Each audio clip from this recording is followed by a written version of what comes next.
देखिए, भिवानी के लिए हम लोग जो है ना विकास की दृष्टि से हम काम करेंगे। किसानों की मांगे हैं, मजदूरों की हैं, वो प्राथमिकता से लेंगे।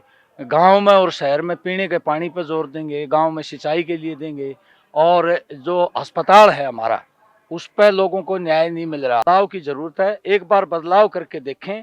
हम जनता की पूरी सेवा करेंगे। राजनीति हमने कोई पैसा नहीं बनाना, पैसे कमाने का धंधा नहीं बनाना, जन सेवा के लिए राजनीति करेंगे और सब लोगों की बात सुनेंगे, सबको समान ट्रीट करेंगे।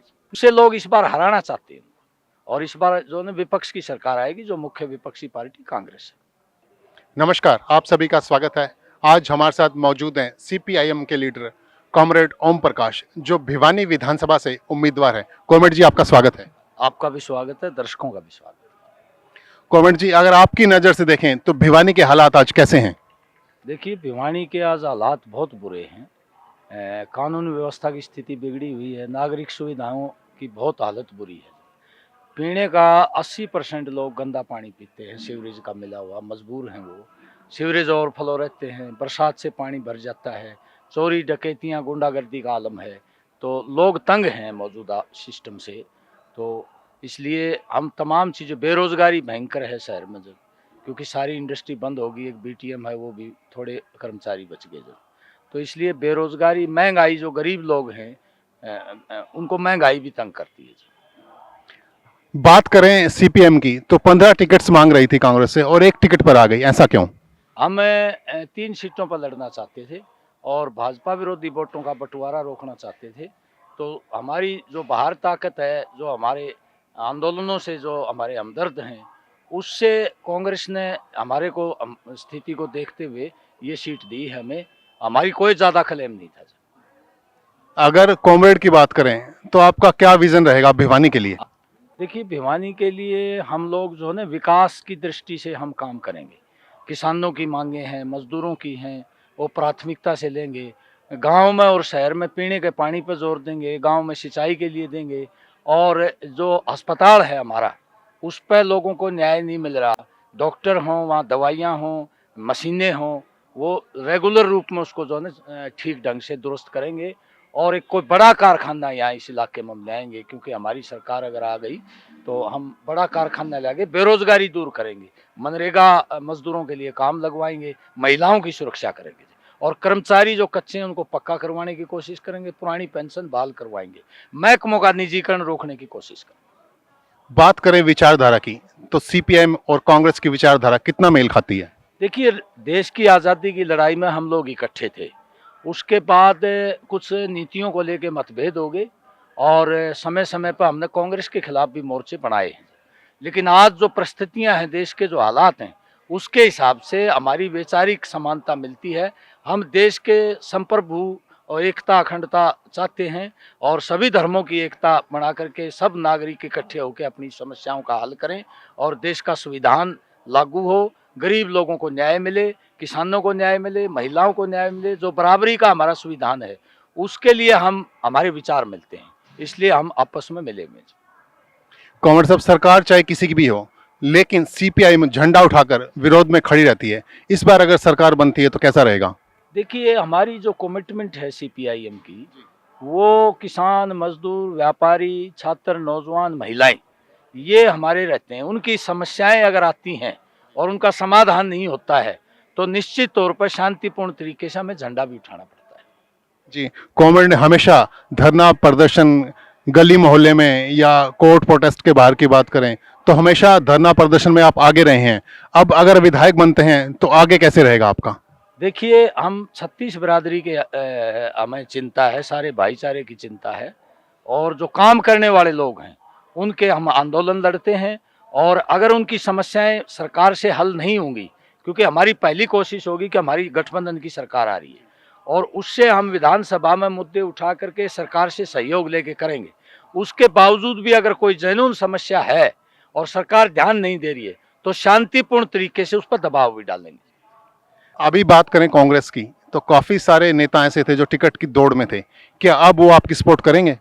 देखिए, कांग्रेस के बिल्कुल सही कहा आपने, काफ़ी लोग दौड़ में थे। पार्टी में रह के टिकट की आकांक्षा करना कोई बुरी बात नहीं है, लेकिन कांग्रेस ने समझौते में ये सीट दी है हमारी। सारे कांग्रेसी मेरे मित्र हैं, यहाँ तक भी वो जो इंडिपेंडेंट खड़े वो भी हमारा बेटा है। तो अब सब कांग्रेसियों ने ये कहा कि भाई अपन ये सरकार लानी है, आप जब बाहर समर्थन कर रहे हो, वोट दिलवा रहे हो, तो हम भी दाती हथौड़े पर आपको पूरा समर्थन देंगे और सारे कांग्रेसी मेरे साथ। जब आपने सीपीआई से नॉमिनेशन के लिए फॉर्म भरा था, उस समय क्या आपने सोचा था कि कांग्रेस आपकी सपोर्ट करेगी? देखिए उस समय वीडियो देखिए आप, हमारा जो नेता है सुरेंद्र मलिक, सीपीआईएम का स्टेट सेक्रेटरी, उसने बाकायदा ये कहा था कि हमारी बातचीत चल रही है और हमें आशा है कि हमारे साथ गठबंधन होगा, और हमें निश्चित तौर पर ये आशा है, लेकिन बाकी लोगों को नहीं पता था। नहीं कॉमरेड साहब, लेकिन ये नहीं पता था कि भिवानी को ही वो मिल जाएगी अलायंस में टिकट। देखो हमने 3 सीटों में से मांगी थी भाई, एक सीट हमें मिल जाए, टोहाना है, जींद है, भिवानी है। जब वो दोनों भर गई तो फिर हमें ये आशा थी कि भी शायद भिवानी की सीट दे दें, तो और वो भिवानी की सीट 7 बजे कांग्रेस के लोगों ने बताया भी आपको चली गई। अभी बीजेपी दावा करे तीसरी बार सरकार बनाने का, क्या कहेंगे आप? नहीं, इस बार तीसरी बार सरकार नहीं बनेगी। जो लोगों की जो उपेक्षा उन्होंने की, जो जन विरोधी नीतियां लागू की, सब लोगों का उत्पीड़न किया, उससे लोग इस बार हराना चाहते हैं। और इस बार जो है विपक्ष की सरकार आएगी, जो मुख्य विपक्षी पार्टी कांग्रेस है। अभी गलियों की बात करें, सड़कों की बात करें, तो भिवानी के हालात, लगता है आपको कि क्या काम किया इन्होंने 10 साल में?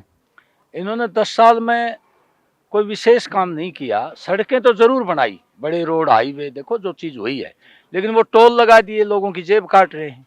तो बाकी विकास के, रोजगार के सवाल पे, महंगाई के सवाल पे, शिक्षा स्वास्थ्य के सवाल पे पहले से ज्यादा गिरावट आई है। अभी मुख्य रूप से आपका क्या विजन रहेगा अगर आप विधायक बनते हैं भिवानी के? तो देखिए हमने पहले भी बताया कि हम शहर का विकास करेंगे, जो इस भिवानी हल्के के गांव हैं उनका विकास करेंगे, और जो मूलभूत रोजी रोटी की समस्या है उन पर ध्यान देंगे, और सबका भाईचारा जोड़ के, ये जातिवाद है ना, इसको खत्म कर देंगे, और सबकी एकता बना के हम सब लोगों से सलाह लेके विकास के काम करवाएंगे। और कोई भी हमारे पास आएगा कि ये समस्या है, तो उसके लिए हम जरूर उसको प्रायोरिटी के बेस पर लेंगे। अभी कितना समर्थन आपको मिल पा रहा है? काफी टाइम से आप लोग लगे हुए हैं इस इलेक्शन में। देखिए जो हमने संघर्ष किया है, जो लोगों के साथ हम लड़े 36 बिरादरी के साथ, अब मुझे ये फक्र है कि 36 बिरादरी मेरे साथ है। जाति पाति की बात हमारा कोई नहीं करता था, और मुझे विश्वास है कि ये जनता का चुनाव है, जनता अपने संसाधनों से और खुद लड़ रही है, तो ये एक उत्साह पैदा करता है कि हम आगे सफल होंगे। बिल्कुल, जाति पाति की बात करें तो जाति पाति बिल्कुल नहीं होनी चाहिए। ये कुछ लोगों ने शायद बना रखी हैं अपने मन से या पॉलिटिकल फायदे के लिए, तो वो फायदा एक अलग चीज है। जाति पाति छोड़कर सबको ध्यान देना चाहिए। और अगर बात करें भिवानी की जनता की, तो क्या अपील करना चाहेंगे आप भिवानी की जनता से?